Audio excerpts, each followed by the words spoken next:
The movie kicks off with this brutal shot of a woman stumbling down a cliffside road, bleeding and barely holding it together. She looks like she's been through hell. Then the timeline flips back. Boom, 24 hours earlier. Turns out this injured woman is Tess, a veteran who served in Iraq. She's also battling alcoholism and has recently come back home, try to reconnect with her family and maybe fix her life. We see her digging through a garage, rummaging around old boxes when her sister Beth storms in. Beth's not too happy, accusing her of snooping around. Tess explains she's not there for booze or to mess with Beth's stuff. She just wanted to look through their old family trunk. Their interaction makes it pretty clear. These sisters have history, and not the warm, fuzzy kind.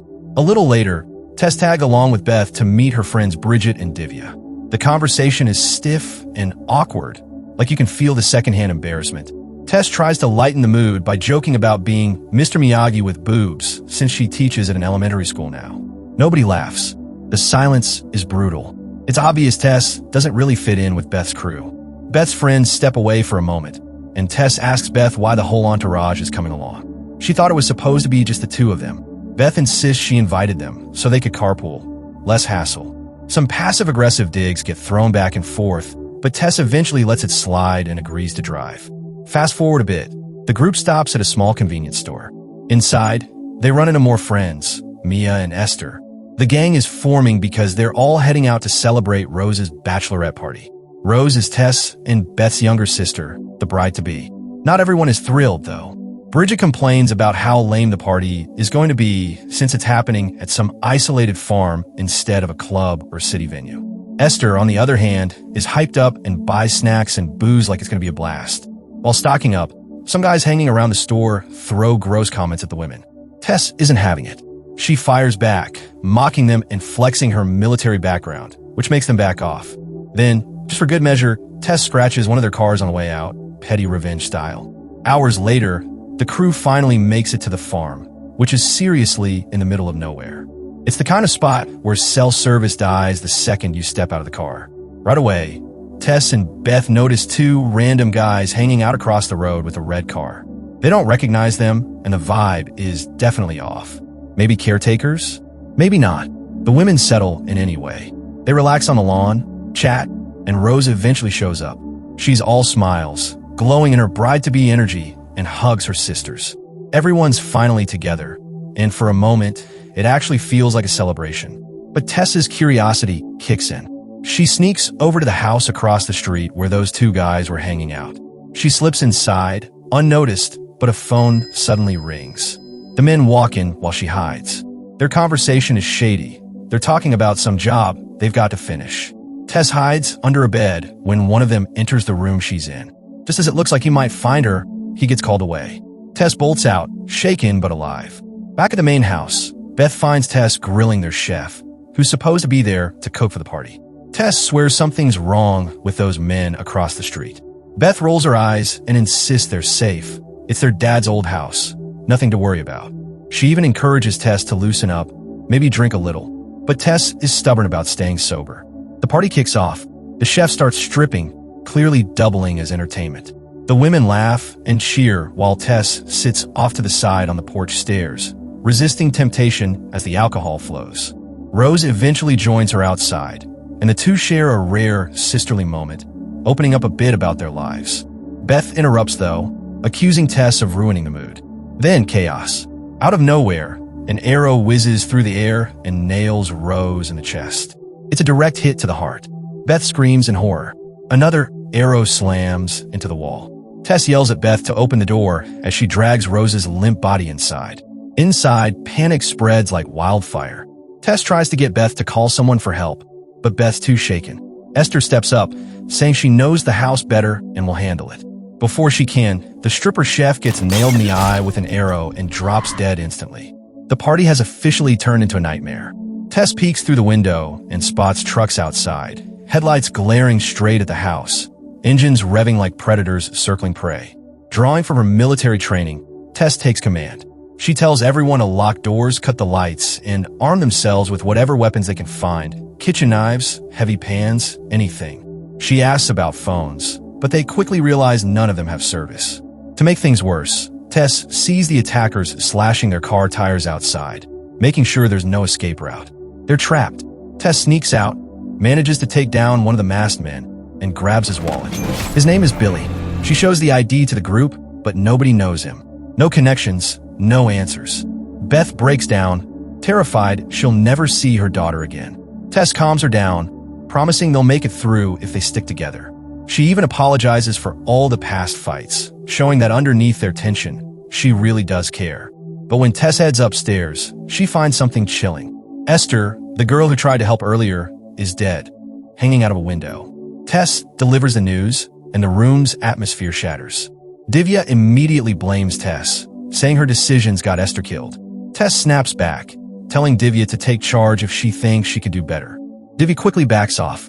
Then comes a new wave of dread. Outside, a loud truck horn blasts through the night. Headlights sweep across the house. The attacker's leader has arrived. The night gets even darker when the gang's leader finally makes himself known. From outside, he shouts toward the house, laying down an ultimatum. Either hand yourselves over, or we'll kill every last one of you. His voice is cold and cruel, the kind that makes the hairs on your neck stand. Tess, though, doesn't flinch. She motions to the rest of the women to stay quiet and not buy into his threats. In her mind, he's bluffing, trying to scare them into surrendering. The leader keeps taunting, hinting that what they want isn't the women at all, but some kind of stash hidden in the house. This sends the group into confusion. The women start grilling Tess and Beth, wanting to know if there's something valuable tucked away that they're not telling them about. Both sisters deny knowing anything, but the others aren't fully convinced. Beth especially gets side-eyed since she has a reputation for not always telling the truth. Before the tension inside can boil over, the leader cuts in again. He warns them time is running out. Either open the door and let his crew in, or things are going to get bloody. Beth cracks under the pressure. She screams back at him, insisting there's nothing in the house, begging them to leave them alone. That's when Tess's memory clicks. She recognizes the voice. This leader is one of the creeps who harassed them back at the convenience store. She shares the realization, but instead of relief, the others turn their frustration on her again, almost blaming her for the nightmare they're trapped in. Tess brushes it off. She's convinced the men aren't here randomly. There has to be some other reason. Meanwhile, outside, one of the attackers reports to the boss that Billy's corpse has been found. The leader puts two and two together. Tess was the one who killed him. Enraged, he swears revenge. He promises his men that the soldier girl is going to die slow, and as for the rest of the women, they'll be tortured and toyed with before being wiped out. Inside, Tess hatches a desperate plan.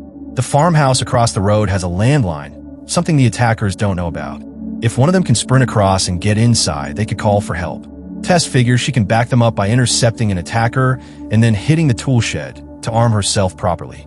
Mia, the athletic one in the group, volunteers immediately. She used to be a track star, and she's confident she can outrun them.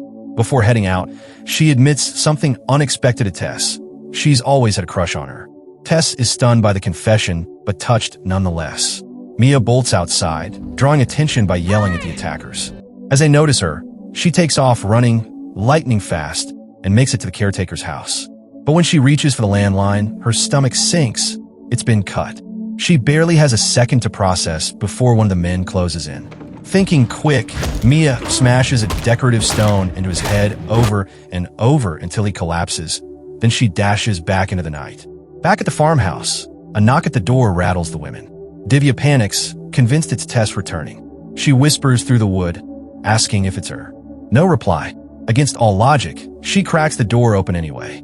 A sharp arrow instantly shoots through, punching straight into her mouth. She drops dead on the spot. The attackers kick the rest of the way in, storming the house. The invaders snarl at the remaining women, threatening them, demanding to know where the money is hidden. None of them understand what they're talking about, and their frantic denials only enrage the men further. While this chaos unfolds, Tess is at the caretaker's place. She discovers the real caretakers tied up to chairs, suffocating with plastic bags over their heads. She rips the bag off one man, who's still alive. When she interrogates him, he spills everything. The caretakers were secretly storing drug money in the attic. The attackers found out and came for it. To save themselves, the caretakers told them that the women across the street were their partners in crime. That lie is what triggered this whole bloodbath. Tess leaves the survivor briefly to search the tool shed for weapons, but he foolishly tries to escape. He doesn't make it. One of the attackers cuts him down instantly. Moments later, that attacker confronts Tess, furious over Billy's death. But Tess is trained for combat. She fights him head-on, wrestles him down, and drives a pitchfork through him. No hesitation. With that, she arms herself with an axe and heads back to defend the others. Meanwhile, inside the house, the leader and his crew continue interrogating the terrified women. They insist they know nothing about any hidden cash, that they were just throwing a bachelorette party. Their pleading doesn't move him. He demands to know where Tess is, and Bridget makes a fatal mistake. She mentions Tess went outside and even suggests she could be hiding the money. Without a second thought, the leader slashes Bridget's throat wide open. Her body crumples while he coldly tells his men they can do whatever they want with the survivors once the money's in hand. Noelle tries a risky move. She offers herself up, volunteering to sleep with one of the attackers if he'll spare her. His partner warns him to stay focused, but lust wins out. He accepts.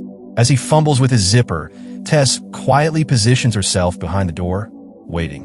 At the same time, Noelle pulls a sharp object she'd hidden and stabs the guy right between the legs. He howls in agony. Tess leaps out and hacks into the other man with her axe. The room erupts into screams. Beth, fueled by rage and fear, suffocates the wounded man as he bleeds out. Tess urges the women to run as soon as the coast is clear. But Tess herself isn't done. She heads upstairs, ready for a final showdown with the leader. She confronts him directly, telling him again that they had nothing to do with the money, that they were just unlucky to be caught in the middle of it all. The leader smirks and offers her a twisted deal. Walk away now and live, or stay and die. Tess's eyes harden. She refuses to back down. She tells him flat out, he killed her sister, her friends, and for that, he's going down. The fight is brutal, but Tess's military background gives her the upper hand. She manages to kill him, ending the nightmare. Exhausted, she staggers back to the porch. For the first time in the whole ordeal, she picks up a bottle and takes a long drink, her mind spinning with grief and the weight of survival. Later, at the police station, Tess gives her statement, but she edits the truth, leaving out details about the other women's involvement. She spins the story to protect Beth, Noelle, and whoever else survived. The sheriff doesn't buy her version, though. He's condescending, dismissive, and outright rude. He accuses her of lying and warns her to never return to the area again. Tess doesn't argue. She steps out into the lobby, where Beth and Noelle are waiting. She hugs her sister tightly, knowing their relationship will never be the same after this horror. On her way out, she drags her keys across the sheriff's car, a final act of defiance. Outside, Mia is waiting. Tess climbs into the car with her, and they drive off into the night. Mia gently takes Tess's hand, offering comfort. The war veteran has lost her younger sister and endured another battlefield, but this time it was supposed to be home. Now she carries fresh scars, both on the surface and deep inside. And that's the story. If you want more movie breakdowns like this one, don't forget to subscribe, smash that like button, and ring the bell so you don't miss the next recap.